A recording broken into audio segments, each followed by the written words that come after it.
Olympian Yonanite Wisdom is in the island hoping to drum up support for diving as World Aquatics wants to invest in the sport in Jamaica, but there is no program to support that investment. Denise Walters reports. National diver Yonanite Wisdom says when he comes to Jamaica, he's unable to train as some structural changes are needed to facilitate the type of diving he does. As you can see, they've just got the platform structure here.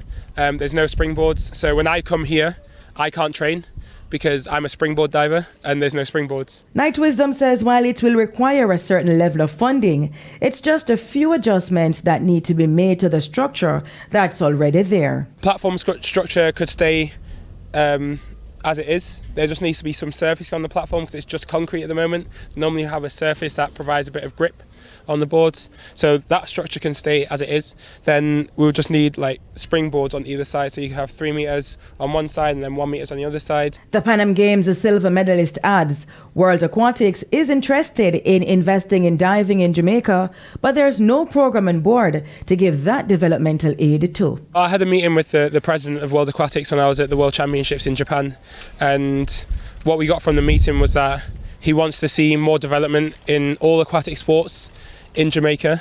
That includes diving, particularly with no diving program in place at all. So he wants to see some change in that. But without the interest from the island and from the governing bodies on the island, then they wouldn't feel comfortable in investing in something that's not going to be put to use.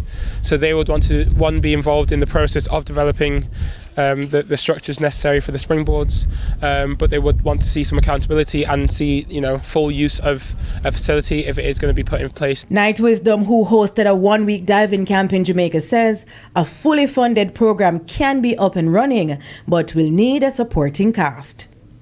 That's where, the government and the Jamaican Olympic Association and the ASAJ would come in to try and support something like that, because the first step would be to get a coach. A diving program is not going to be sustainable with just 5-10 people in it.